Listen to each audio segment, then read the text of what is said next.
SIR এর supplementary লিস্টে নাম বাদ যাওয়ার প্রতিবাদে মাথাভাঙ্গা বিধানসভার মাথাভাঙ্গা ফালাকাটা রাজ্য সড়কের আটপুকুরি এলাকায় পথ অবরোধ করে বিক্ষোভ স্থানীয়দের। অবরোধের খবর পেয়ে ঘটনাস্থলে পৌঁছায় পুলিশ, যদিও বিডিও না এলে অবরোধ তুলতে নারাজ স্থানীয়রা। তবে শেষ পর্যন্ত প্রায় 4 ঘন্টার পর জয়েন্ট বিডিওর আশ্বাসে অবরোধ তুলে নেন অবরোধকারীরা। আচ্ছা, কি কারণে আজকে আমি আসছি আমার দাদা যেমন শহীদুল হক 141 নম্বর বুথ। আমার দাদা 2001 সালে মাধ্যমিক পাস, 2002 সালে ওর এসআইআর নাম আছে, 2026-এ নেই। আমি এফিডেভিট করেছি নাম সংশোধনের জন্য, এফিডেভিট দিয়েছি 2001 সালে মাধ্যমিক পাসের সার্টিফিকেট দিয়েছি, 2002 সালে এসআইআর নাম ছিল সেটা পর্যন্ত দিয়েছি, এবার মুছে ফেলা হয়েছে। কি মনে করছেন? আমি তো মনে করছি এটা অন্যায়, অবিচার করা হয়েছে।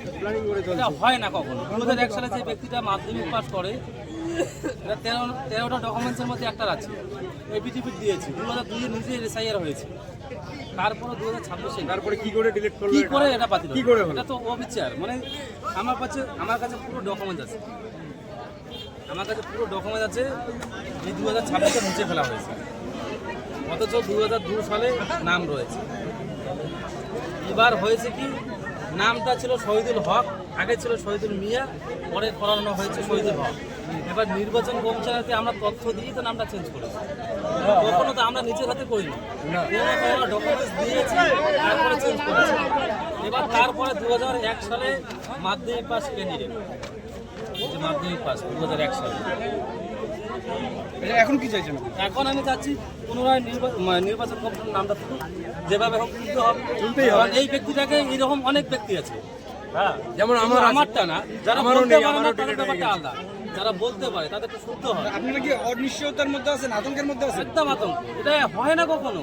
ঠিক আছে, তার মধ্যে আমার যে মিস্টেকটা ছিল, আমি এফিডেভিট পর্যন্ত করেছি, শহীদুল হক থেকে শহীদুল মিয়াতে করানো হয়েছে, আমি ম্যাজিস্ট্রেটের কাছে এফিডেভিট করেছি।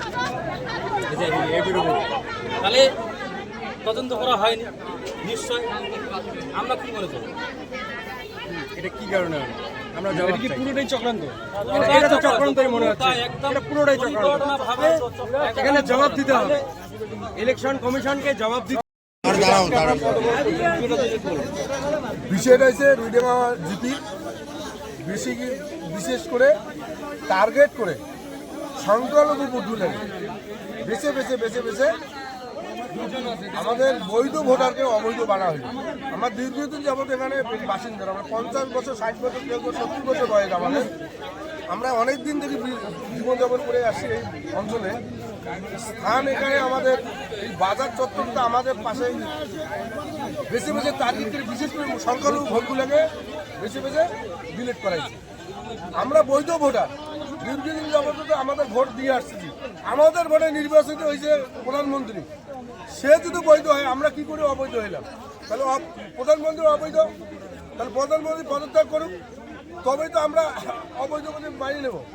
যেহেতু প্রধানমন্ত্রী বৈধ, তো আমাদের আমরা কি করে অবৈধ বলে ডিল করবো? আমাদের তদন্ত করা উচিত ছিল। আমরা কাগজপত্র জমা দিচ্ছি, আমাদের কাগজপত্র সব সঠিক আছে, তারপরেও আমাদের বৈধ ভোটারকে অবৈধ বানায়। বিশেষ করে সংখ্যালঘু মুসলমান বেছে বেছে বেছে বেছে আমাদের বুথগুলোকে এই নিয়ম করলো।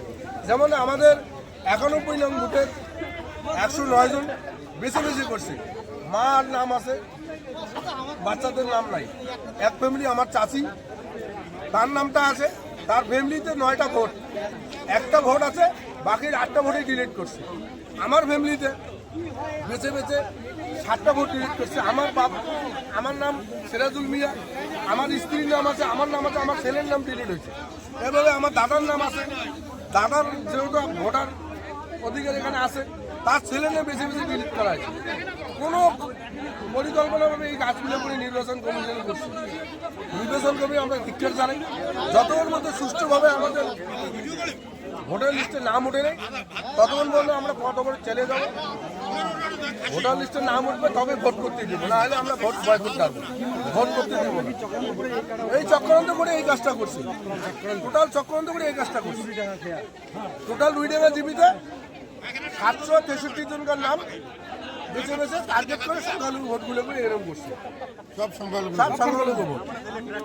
আমার নাম সিরাজুল মিয়া, আমি এখানকার আটপুকুরির বাসিন্দা। হ্যাঁ, আমাদের